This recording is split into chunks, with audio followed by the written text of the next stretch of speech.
Hi there, I'm Des. And I'm Tim, and together Des and I head up the men's ministry Momentum Australia. Momentum has multiple functions, but primarily our aim is to help men to succeed in life, to do life better. We run a weekly radio show that goes all around Australia where we talk about anything and everything that relates to men. And you know, we encourage men to do life in community, to do life with other men where we can be accountable, we can be welcome, we can be open and honest about what's happening in our world. We'd love you to have a look around our website. That's momentumaustralia.org. There you'll find a bunch of resources to help you on your journey and all of our previous episodes and topics. We thank you for your interest in Momentum Australia, and we hope you enjoyed this video today. All right, well, welcome once again to Momentum. It is all around Australia with Tim and Des, and fantastic to have you tuning in as well. Really appreciate you doing that. And we're going to endeavor this week to help you out in your journey in life. Is that cool? Des, how are you, my friend? Are you good?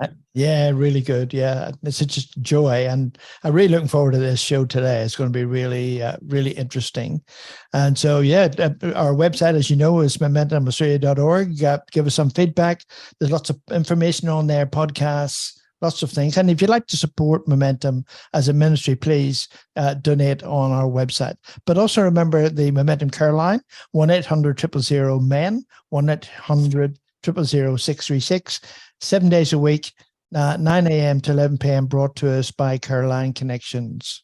Yeah, fantastic. Encourage you to give them a call if you need. That's 1-800-000-636, and check out the website, momentumaustralia.org. Now, talking of websites, last week we chatted with David Dusek from Rough Cut Men, and roughcutmen.org was the website. We asked you to perhaps have a look around that between the weeks, because we've got David back on the show this week. David heads up the men's ministry in America. It's called Rough Cut Men, and his mission is to encourage and equip men to live their lives for Christ, to engage all men where they are and not just in church.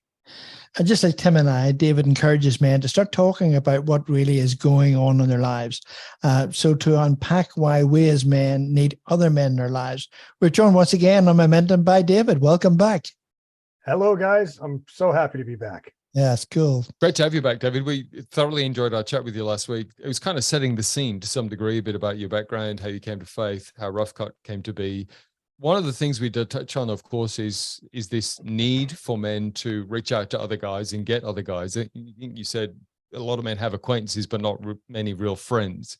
And so we kind of wanted to explore that this week, because it is, I think, one of the biggest stumbling blocks. And one we can acknowledge, all three of us, that when we look at the guys that we speak to, a lot of the biggest challenges that come is the fact that men do life in isolation, not with other guys. Mm-hmm. And so we wanted to really speak into that space this week. But last week, we talked about the fact that men in the US and Australia are struggling with some of the same things. So before we launch into that, how we can fix that, and that's through connection, let's just quickly recap some of the things that you see generically as you speak in America, and then, of course, you speak here in Australia.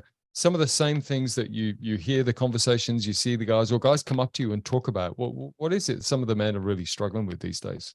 The things that really are affecting men worldwide the most, sometimes it's financial. You know, they'll come up and say, I'm really struggling with this, or I've got a job decision to make, or one of those things, something like that. But I think overall, every guy that walks in, whatever their malady is, feel like they're the only one in the middle of the struggle. And so I've heard a lot of men talk about prodigal children. Ironically enough, I have a special needs son. He's 27 years old. And I bring that up in the event, and I'm surprised at how many men are out there with children that are not really children, that are adults that have disabilities that are keeping them at home. So they never really get to be what we call in the States an empty nester. They've got someone that they're caring for even into their 60s, 70s, and sometimes their 80s, which can be exhausting. And unless, I use the term, if you only understand if you've spilled the same blood in the same mud, you don't know what it's like, for example, to play a part in raising another man's children unless you're divorced and remarried and you have stepkids. I've heard that quite a bit, where guys are like, people don't understand what it's like to raise another man's children part-time because they go back and forth. So those are the things that I hear the most that men are struggling with now on social media, because we're reaching 4, 5, 6 million people every 28 days. I get a lot of messages that come in because there's some relative anonymity to it, I think, where guys can really say what they're struggling with. In some cases, it's an affair. In some cases, it's an inappropriate online relationship or a work relationship. And that one comes up, but it won't, that's not something a guy's going to stand up in a crowd and say, excuse me, I'm talking to my girlfriend from 25 years ago because my wife's not doing it for me anymore. This is like literally what goes on. In the military side of it, it's a lot of suicide, a lot of men that are just opting to cheat God of the greatest gift. That's what I say. David, overriding that and overarching that, a broader brushstroke for a moment when it comes to men generically, how much do you think men are struggling with their identity in general? I mean, I'm talking about personally, but also as a man, but also spiritually as well, as a man, as a head of the home. How much do you think that's affecting men generically worldwide? I don't think it's necessarily coming in under the roof of the house. I think there are external circumstances that are coming in that are muddying the water of what manhood really is. And I think, with the invention of terms like toxic masculinity, that's been a real change. We lost models of manhood. Really, my father's dad walked out on him when he was very young. So my dad didn't have a model to follow. Therefore, he didn't really have an identity as a man, has no relationship with the Lord. So that just got passed on generationally to me. And fortunately, I met the Lord and learned what the biblical model of manhood really is. But I think the culture is affecting that. I think the media is affecting that. And so guys are just utterly confused because there are so many different things bombarding them from different directions saying who they should be, that we've really, in general, we've all kind of lost our way because we're living compartmentalized lives. And the pastor talks to me on Sunday, and then my workmates talk to me the rest of the week. And the internet talks to me and social media talks to me. And I don't even know who I'm supposed to be anymore. Yeah, and certainly, social media plays a huge part in, us identifying as men who we really are. The whole gender question, so much out there that destroys a man's identity. Absolutely agree. I mean, social media is, I'm sorry, it's jettisoned any real truth. Everything, my true is not your true. Yeah. Whatever, if I yell it louder, it's going to be truer. If I type it in all caps, it must be true. And that's how we've degraded manhood and people in general. I mean, people are incredibly brave behind a keyboard. Yes. As a guy who runs a social media site, believe me, it's like, you're awful brave on the other side of the United States behind that keyboard. Yeah, that's right. But they don't realize that there is a previous life, and he does come out once in a while. I mean, you mentioned there about you finding a biblical definition of masculinity, David. We want to talk about that later in the show because it actually ties in with one of your books, which is terrific. But for guys listening right now who might be struggling in that space, I'm not saying that they're questioning their sexuality, but just their manhood in general. They go like, I can relate to that. And part of my story was, and I'm 49 now, but at the age of 38, my first marriage fell apart, and I realized that, to be honest, I was still operating like a little boy in a lot of areas of my life because I hadn't developed that masculinity within me. So speak to the guys who might be in that space right now who go, you know what, I can identify with that. I'm 40 odd years old, but I still feel like there's parts of me that don't feel very manly, or I don't really fully understand because my dad was absent or distant or, whatever. Yeah, a lack of a model. And hey, I have to be an encouragement here for a minute because that's really my job. But it's not necessarily our fault as men, because if you go back historically, at least in the United States, and this is a worldwide thing too, there was a time, 2 centuries ago, where dad was home building a fence and mom would call everybody in for dinner and dad would lead the family prayers and everything else. Then we had an industrial revolution. We had a couple of world wars that followed that, where dads all went and fought in the Great War, and then they fought again in World War II. And because of that, we just sort of involuntarily abdicated our position as the leader because we weren't home.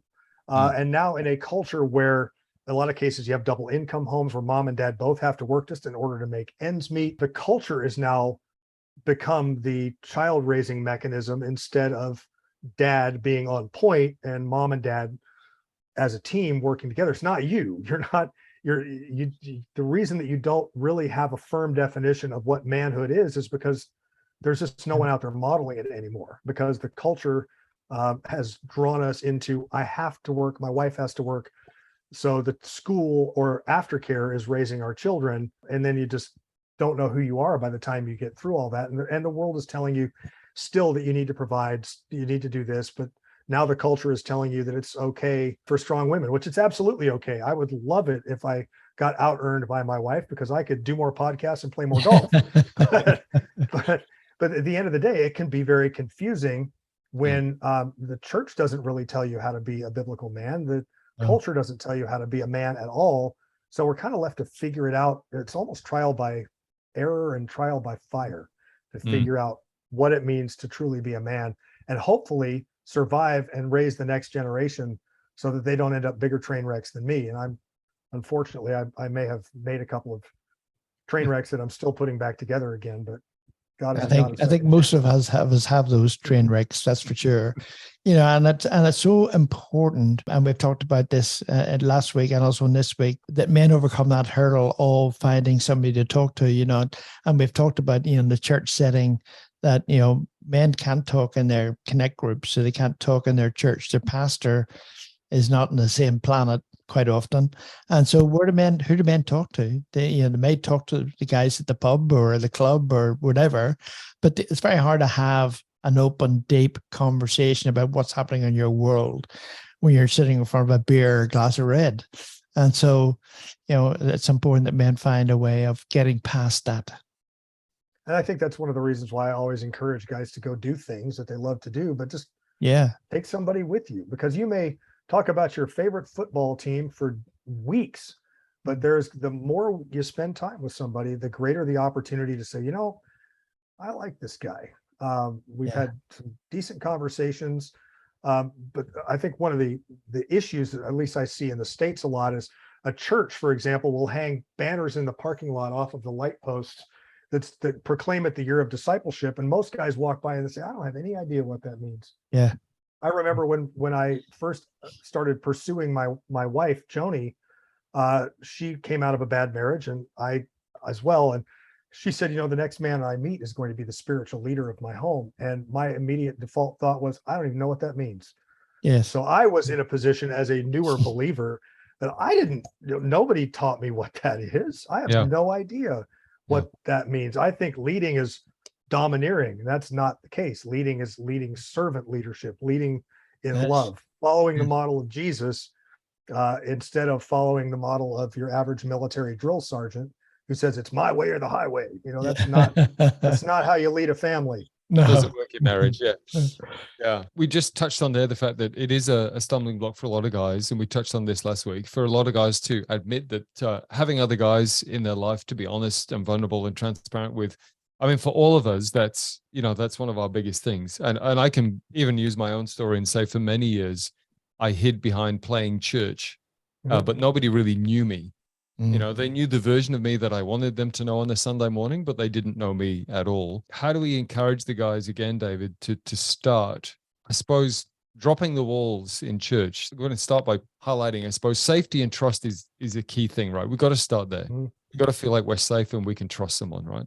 In any relationship, whether we're on the receiving end of a conversation or the delivering end of the conversation, we have to make absolutely certain that everything is confidential. And I think that a lot of men are apprehensive to get involved. I have to be honest, pubs, I had greater conversations in pubs than I have even to this day in men's ministry in churches, because guys are forthright and they're real, and they sit around and they talk about what's really happening in their lives, and they don't know the guy next to them any more than you know the guy sitting in the pew next to you. There's just something inherently comfortable about being, sharing a beer in a bar.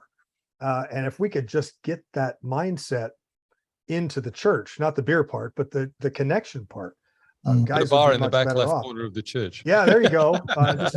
Just 3 working taps. That's all we need. Truth be told, I mean, in order to connect with men, I often say that it's a lot like a dating relationship. And I know that sounds weird, but it really is. I mean, there are my relationship with my battle buddy is what I call him. His name is David as well. This guy can access everything he wants to. I mean, he can ask me anything. We have conversations where he'll start out a statement by saying, I've never told anybody this, but, and you can kind of fill in the blank with whatever it is, because we have extraordinary confidence in one another because we've traveled together for 12 years. We didn't start that Mhm. way. I didn't go find a guy. I worked for him, and I'll never forget the way our relationship started. I was having a discussion with my wife on the phone in the office. He was my boss. My discussion was a little heated. He came by, told me to put the phone on hold. He said, "Who are you talking to like that?" I said, "It's my wife." And he said, "Okay, well, if you ever talk to your wife like that in my office again, you're fired." And that's how our Wow. relationship actually started. And over time, I've given him, he's on my board of directors. I've given him access to my calendar. He can access my bank accounts because Billy Graham said, if you want to know where a man's heart is, you look at where he spends his time and his Yeah. money. And Mm. so I have Overwatch, is what you say in the military. I have Overwatch to make sure that I don't skip a date night or forget to tithe or all. Yeah. But he earned that right to be there, and it took a lot of years. So guys listening, don't beat yourself up like, I want that, but I don't have that. The first thing to do is to take the next right step, which is to just, the guy, God's put him on your heart, send him a text, go do something, and just enjoy the time. Mm. You don't have to wax poetic about Paul's epistles in original Greek. That's not what we're trying to do here. We're just guys having fun. That's Yeah. a couple of mates out doing whatever. And that's what blazes the inroad over time to actually have an authentic relationship with somebody. Yes. So you can't rush the fruit. It takes time. Yeah. Des, you've often said that men tend to do better in this space when we get alongside each other rather than face to face each other. Like when we're doing something, you say, like if it's fishing, for example, or hiking, when we're not necessarily sat down eyeballing each other, but we're doing something together, there's more likelihood of something coming out in that conversation because it's seemingly less threatening, I suppose. Exactly. And it could be, going to the football and you watch the game and you're talking and it comes to the break and, you can start a conversation like David said, like over a beer or whatever it happens to be. But, fishing, hiking, motorbikes, whatever it is, whatever, rocks your cage, use that as a stepping stone to build those relationships. And David's absolutely right. I mean, you can't do that in one meeting. You can't do it, even if you're doing it, once a month, but, find that person and get to know them and let them get to know you. Expose yourself in the nicest possible way. and let them get to know you because there's none of us are perfect. Yeah. No, you're absolutely right. And I think working on cars is a great one because, you're in the midst of doing something and like, here, hold this wire so I don't drop it. Fishing and golf are two of my favorites because if I put you in a boat with me, you're stuck with me unless you want to swim. Yeah, exactly right. So we're going to talk to each other. If we're in a golf cart, I mean, all you're going to do is hit the ball and then we're going to drive a few hundred meters down the course in the cart to get to the next thing. And we're going to spend 4 or 5 hours together and we're only actively doing something for minutes at a time. And that's that's just, sometimes silence is even great. Job's friends didn't say anything to Job when he was in the midst of his worst struggle. For the Bible says 7 days and 7 nights, they didn't say a word. It's okay to share airspace with the dude and be in abject silence. And for the guys that are like, I don't even know what to say. If someone comes up and says, hey, I just, I had to bury my wife, I just lost my wife. I'll give you some comfort. You don't have to know what it's like to bury a wife to sit with the man who just did. You don't have to know what it's like to lose a child, God forbid, to sit with a man who has. You don't even have to have the right thing to say. Sometimes the ministry of presence is far more important than any biblical wisdom you could ever flex on a guy at that particular moment. Exactly. Just listen. And we need to get back to just sitting together.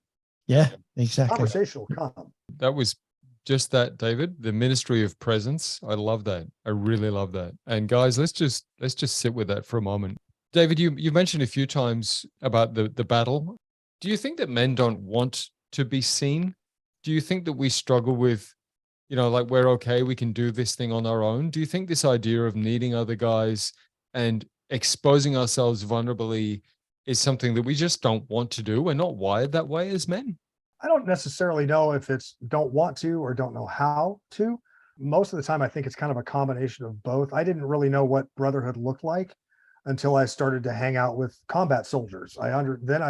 You ask any soldier what he misses the most after his career is over, it's the brotherhood. It's the guys that he was with day in and day out.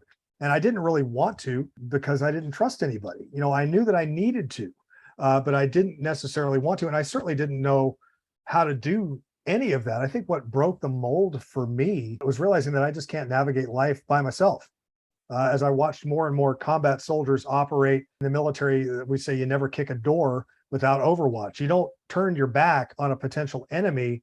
And the only way to survive that is to have someone else facing the opposite direction, scanning the roof line to make sure that you don't get shot in the back while you're doing your job. In the world, in our world as Christian men, it's really no different, because we do have an enemy that wants to steal, kill, and destroy. And Solomon, the wisest man in the world, said that we should pity the man who falls and has no one to help him up. And an interesting side note about Solomon is, if you'll remember, King David had an affair with Bathsheba.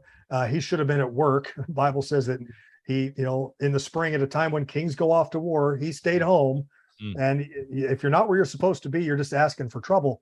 And he ended up having this affair with Bathsheba, and he lost a baby and just got the hammer put down on him by a prophet by the name of Nathan. But Solomon, who wrote Proverbs and Ecclesiastes, and he's tapped as the greatest or the wisest man ever, was actually a child of David and Bathsheba, which started out a completely inappropriate relationship that should have never been. And I'm always encouraged by that, because God can make really great things out of a terrible start. Yes.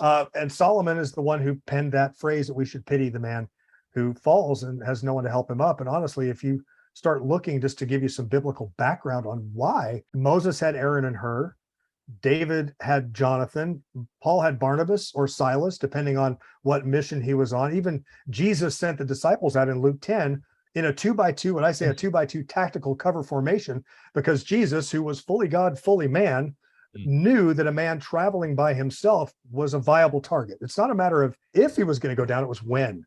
And I think when I came to the realization that I could not make the right decision, if you give me 10 different choices, I'm always going to pick the dumbest one in the group. My mom always said that I hung out with the wrong people all the time, and that was a personal choice. I always picked the wrong crowd, and bad company corrupts good character. And it's really an eye-opener when you discover that the bad company that's corrupting the bad character is the one you're looking at in the mirror and not the one that you're with. That was an eye-opener for me. And I think really to intentionally hang out with other men has been a game changer for me. And it took me coming to the realization that I just flat couldn't do it by myself. You can't pull a motor out of a car by yourself either. You need two people to do it. You can't play tennis alone. It's really boring.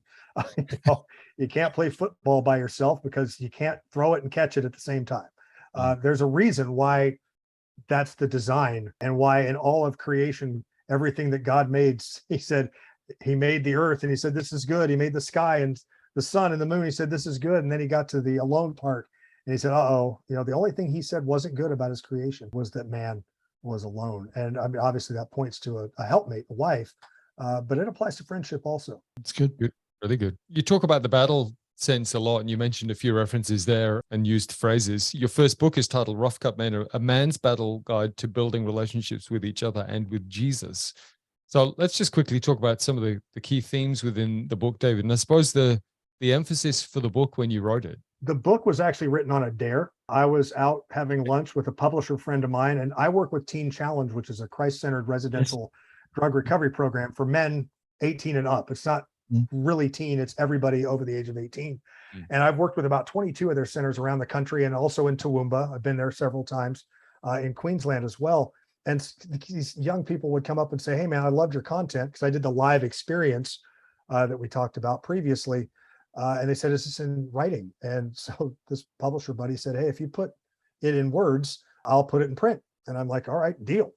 I'd never written a book before, but I'm an English minor, so why not? And so the key themes are very similar to the live experience, in that we cover friendlessness, isolation, support, encouragement, accountability, soul wounding, father wounding, legacy, and really, most importantly, relational reconciliation, trying to get that prodigal son back under the roof, trying to get your relationship restored with your wife. Some of the most estranged marriages are still cohabitating under the same roof. And typically it's our fault. I mean, I hate to throw men under the bus. Yes, there are exceptions to the rule, but the long and short of it is, I'll just be real. Women don't start looking elsewhere to find needs to be met, whether they're physical, emotional, or otherwise, if they're getting them met at home. And so oftentimes it's a guy saying, dude, I don't see a date night on your calendar. And when was the last time you just took your wife away from the kids and you went out and you enjoyed yourself?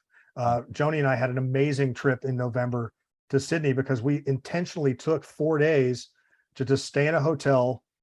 The kid was out celebrating his graduation with his buddies after 6 years in Australia. So we knew we were going to be all alone. So we just went to our favorite coffee shops and bakeries because we know Sydney like our own hometown, and really enjoyed ourselves. And that intentionality really built our marriage up. But I wouldn't have done it had I not been encouraged by my friend David to take that step. And that's so important in terms of relationship, having that deliberation, determination to make it work and have that contact. That's really good. Yeah. Your second book, David, is called The Battle Tactics to Biblical Manhood. So define that book for us and what it's about.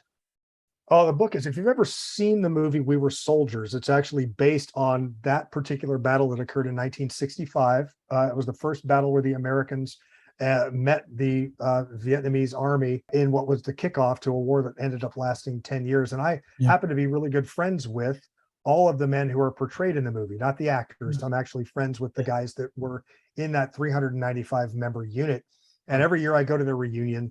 And as we were hanging out, and I was having conversations with these guys that are my heroes, frankly, they were outnumbered 5-1. They were on the other side of the globe in an area of operations that was all jungle, using new weapons, new tactics. I mean, they were destined to fail, and they won.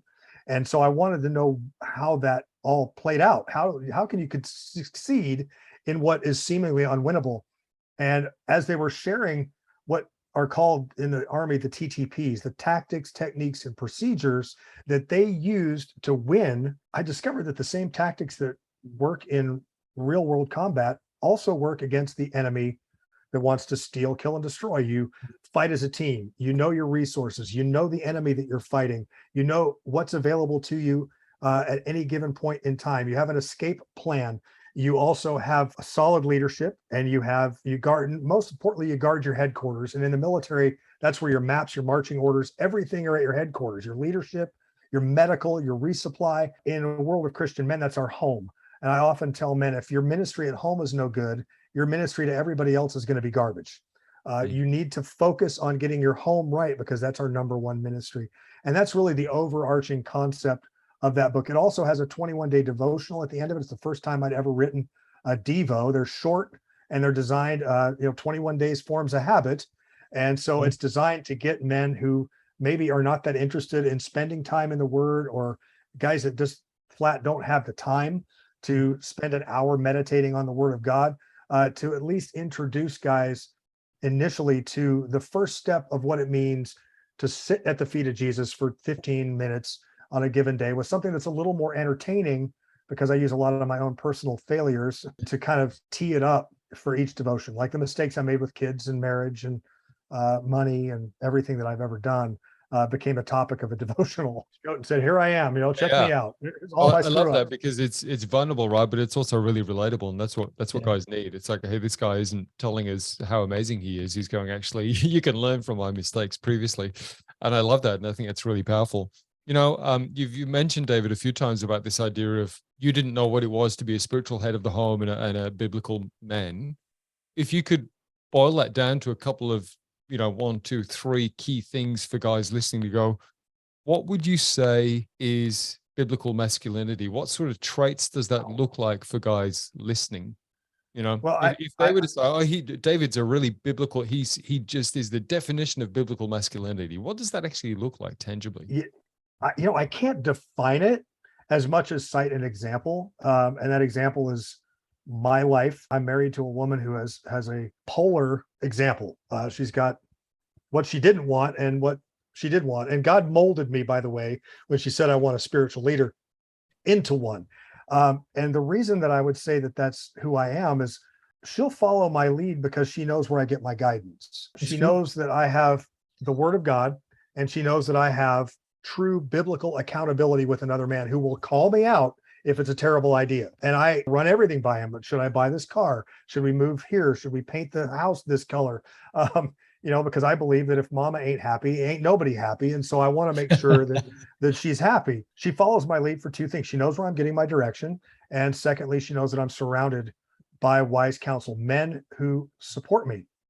guys who have permission to tell me when I'm off track and to tell me I'm a good guy. I can count on one hand how many times my dad has said he's proud of me. And I've lost count of how many times my best friend David has said, you know what, you're a good man. Biblical manhood, really, by definition, to me, is surrendering to the lordship of Jesus Christ in every aspect of our lives and leading our families as servant leaders following the model of that same Jesus. So we're not leading by domination. We're not saying it's my way or the highway.